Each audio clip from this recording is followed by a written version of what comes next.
Okay. Good morning. I'm here with Phil Bressler, candidate for Overland Park City Council, Ward 5. On behalf of the Johnson County Public Policy Council, thank you for being here today. Of course. The Johnson County Public Policy Council is made up of 10 chambers of commerce in Johnson County. Our goal is to provide information about public policy issues impacting area businesses. You ready to get started? I'm ready. Let's do it. As a candidate, what are your top 3 policy issues? Yeah, great question. There are a lot of issues we could talk about, and I know people are covering a lot of different issues, but I think when it really comes right down to it, we're talking about core issues that really matter to Overland Park and to the residents, and that honestly have mattered for a long, long time. So the first one being, we want safe neighborhoods. People live here because they love the neighborhoods. We have great neighborhoods. We just want to make sure we continue to be safe. And I think probably along the same lines of that is infrastructure. So we're talking about streets and traffic and really exciting things like stormwater drainage, but our city is 60 years old, and with that comes the need for a lot of maintenance. So that's one issue. So just core services in terms of public safety and infrastructure. I also think another key issue would be just common sense economic growth. That's been a foundation of Overland Park for a long, long time. Yes, we're a fantastic place to live, but it's also been a very business-friendly community, and I think the business community here drives a lot and has helped make us successful, and maybe we'll get into the taxes and incentives and all that stuff later, but business is very important to our community, so that's an issue. And then finally, everyday quality of life. I'm a marketing, branding person, and I hear that phrase and I kind of smile because it's a good phrase, but I think it needs more context. And I think all of us in Overland Park probably know what that means, but if I'm on the city council, I would like to be very intentional and specific about what that means. So versus just saying, hey, I really enjoy the quality of life here in Overland Park, what does that mean? And that means things like low commute times, and amenities like Deanna Rose, we love that. The Arboretum, I think, has a ton of potential. It's always been perceived as way out there, but anymore it is not way out there, and there are a lot of great things happening there. So really paying attention to those things that do add up to quality of life. Good. At 13.566 mils, Overland Park's tax rate is approximately half of our neighboring communities and remains the lowest of any first-class city in Kansas. Do you believe Overland Park citizens receive quality services and value for their tax dollars? And what improvements, if any, would you make to the existing city budget? Yes, I think residents of Overland Park receive an incredible value for that tax rate. As you said, we have one of the lowest mill levies, not only here, but possibly anywhere in the country. So, in fact, I was trying to think, what else in my life, what else out there, what products do I buy where I receive the value that I get from the city of Overland Park. So absolutely, we are very fortunate to live here. And in terms of changes to the budget or possibly improvements to the budget, I don't know that I would make any significant changes at this time. I am very confident and comfortable with the city staff. We have a really amazing group of people there who I believe know what they're doing. They've been doing it for a long time. I know we're going through the 2020 and beyond budgeting process right now, and really looking at the future, and there are some things to pay attention to, and we're looking at sales tax impact and what's happening with that. But I don't think now's the time to panic. I think now's the time to rely on that expertise and be looking forward into the next 5 years, and I think we're doing that. Good. What role, if any, do you believe the city should play in economic development to bring jobs and capital investment to Overland Park? Well, yeah, I absolutely believe the city should have a role in that. I think they do, but the city working in conjunction with the Chamber of Commerce, economic development groups here, things like the Mid-America Regional Council, absolutely I think we have a role in bringing good jobs, the right companies here. Again, as I talked before, we love this place because it's a great place to live, it's a great place to work, it's a great place to do business, and it's a great place to have fun. Again, back to that quality of life. So the city should absolutely have a role in economic development and growth. And what is your philosophy regarding the appropriate mix of residential, commercial, and green space in development and redevelopment projects, and the uses of incentives for those projects? Okay. My philosophy on that is I was actually thinking about the name Overland Park. We say it over and over again. We just use it in everyday language. And I think it's perhaps ironic that the word park is in there. And I think that's actually pretty important. And we don't want to lose sight of that. So I do believe a big part of what makes us who we are is green space, our parks, our trail system. I'm a bike rider. I love getting out on the trail and doing that. But we've been successful for a long, long time because I believe we found a way to have the right mix, again, of residential, of business, and green space. So if you're talking specifically about mixed-use developments, perhaps, I think they do have a place. I think it's the modern world. I think it can be attractive. It helps with socialization, helps with the ability for people to walk and just enjoy work, life, and green space all in one place. And the last part of the question was tax incentives, I believe. Yeah, and the use of tax incentives. Yeah, okay. So definitely a big topic. Everybody's talking about that. A lot of information, perhaps misinformation out there. My philosophy is it's a tool. It is a tool that not only Overland Park has available, but cities all across the country. It's really the landscape of development these days. So my philosophy on that would be case by case by case, that we look at each situation. I'm a business owner. I've been doing that for a long, long time. As opportunities come across, we look at each one and we use facts and data and we try to make the best decision possible. I don't think that's any different for the city. So, case by case. Good.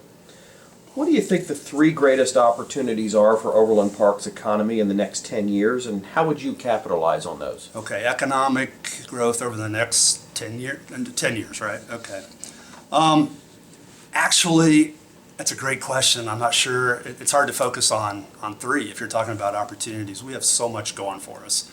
If I had to narrow it down to three, I think I'd stick with, again, this balance, this common sense balance of residential and business income generating revenue for our budget so we can do all the things that we need to do, which is a lot with a city our size. So the balance there, residential and business, is one thing that will drive the economy.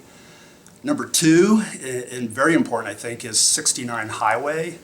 Hard to believe that highway is 50 years old, not only in need of maintenance, but probably in need of some enhancement and some growth. A lot of people have moved out to that part of the city. We all know it's pretty congested, especially at rush hour. It is a major corridor, and it is a major economic engine for this area. I did a little homework. I found out the number is kind of staggering, even if it's half of this number. $6.9 billion annually can be attributed, an economic activity can be attributed to that highway. I mean, that is staggering. So we better keep our eye on that, Paul, for sure. So 69 Highway. Then the last one, and maybe I'm excited about this more because it's in Ward 5, but I've been thinking a lot about the Sprint campus and its evolution over time, and I think we really have a pretty unique opportunity with that campus. So we all know it started out as Sprint, and it's evolved over the years, a lot of different companies there. It has a brand new owner, which I think is positive. We have this amazing asset right here, and I'm really excited about the potential there to have a mix of business, diverse businesses. There's already some international companies there. I think that could be pretty cool to really make that an interesting, innovative business destination, not just locally, but nationally and internationally. What specific elements of Forward OP's action agenda do you consider to be among the highest priorities for implementation? Yeah, I love the Forward OP plan, not just because it's a plan. I love it because so many residents chose to get involved with that. I think that's pretty powerful that everybody spoke up on that. I actually think my background in strategic planning and as a business owner applies very well to Forward OP. I'd love to help bring that vision to life. Sometimes you develop a plan, sits in a binder, it's on the shelf, and like, oh my gosh, now what do we do with it? So that's what I've done my entire career. So to answer your question, a couple different areas. One would be this idea of transportation and making Overland Park a more connected city. Again, this is visionary stuff, but we need to be thinking about that. How we move around. There is more traffic. I get it. That's a concern. I've heard from people knocking on doors. But the more we can be connected, the better. So different forms of transportation. I'm actually a cyclist. I used to ride on the road. That got a little scary. I'm sure they didn't like me, and I didn't like distracted drivers, so I hit the Overland Park trail system, which is great. But if I really want to get from point A to point B and maybe not use my car, meaning I want to go to the grocery store, grab a few things on my bike, I should be able to do that. So, in fact, Overland Park's made some pretty good strides just this summer. I've seen a lot more bike lanes, which is really encouraging.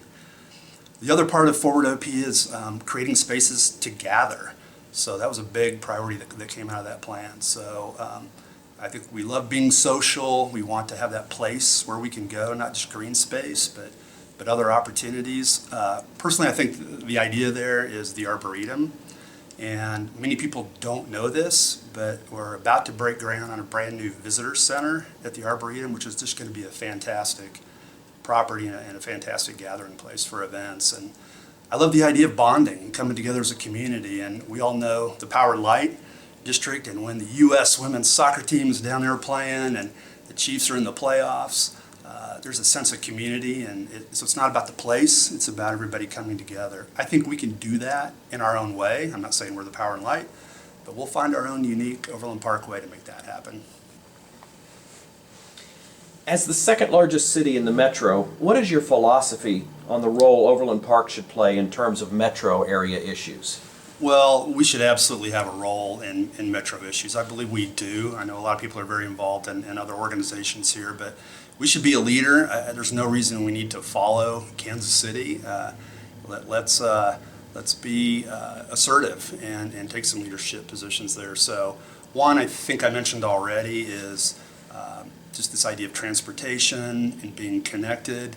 I read a McKinsey study the other day, a very well regarded consulting firm, and we're not the only city in the country where people are condensing and moving from rural to urban. So with that comes the need for transportation solutions. We all know we love our cars here in Kansas City and Overland Park, but we do need to be more visionary. So whether that's autonomous vehicles, other bike lanes, connected bike lanes throughout, and even light rail, which may seem a long way off, but again, I hear people talk about that. Man, wouldn't it be great if I could hop on light rail and get to downtown or the plaza or even the airport. So we do need to work together on those things. The other area I think we can work on, it's not just an Overland Park issue, is affordable housing.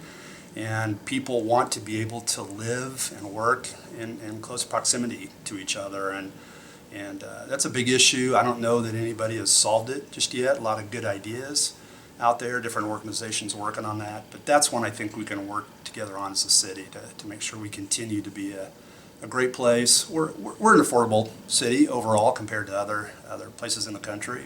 But when you live here and you work here, that doesn't matter. So we need to make sure we have those options. And there's some cool things like pocket neighborhoods and tiny homes and those things, which I think can make sense. So I'm encouraged to keep looking at that. Okay. As we wrap up here, why are you seeking public office? What do you believe most distinguishes you from your opponents in this race, making you best suited to serve? Yeah, thank you. Great question. Two reasons why I'm running. One is I'm a positive, optimistic kind of guy, always have been, always been a cheerleader. I love where I live, and I don't take that for granted. My family and I have really enjoyed being here. My wife's from Hawaii. We've lived in other places, and the fact that I could move her actually from Hawaii to a city as far away from an ocean as you can get says a lot about our city. So I don't take that for granted. I'm very excited about the next 10, 20 years, what the city looks like, not only for me, but more importantly for my children, hopefully grandchildren, that could be coming someday soon. So that's one reason. The second is a little bit more personal, and my son, I have two boys, one was in the Army, and through him, I met a lot of amazing people, men and women who sacrifice so much for all of us, and I get all Americana here and into that, but it's important to me, and I never had that opportunity to serve, and through him, I'm looking at this as a way for me to give back to my community in a big way and serve other people. So that's why I'm running. I think what distinguishes me, again, is I am a Midwest guy. I think I understand what Overland Park is all about. I've lived here for 21 years. I've lived in the state of Kansas for over 40 years. Been married for 31 years. I mentioned the 2 boys, sent them to Blue Valley schools, which are amazing, and couldn't be happier with the education those guys got. And just a practical thinker with the business background that I think is important. And in my marketing, branding, I'm a very creative guy, so I think I could bring a different thought process and hopefully innovation to the city of Overland Park. So I'm excited to be running. I'm working hard. I'm willing to listen. I know that's the #1 job, is to listen to the residents, and I will absolutely do that. Absolutely want to be accessible. I'm not sure, just knocking on doors, people know who their city council person is. I want to change that. I want them to know at least who I am and that they can get in touch with me at any given time. So very excited, and I appreciate this opportunity to talk and answer your questions. Well, we want to thank you for being here today, and certainly we wish you the best of luck with your election. Thank you. Appreciate it very much. Yeah.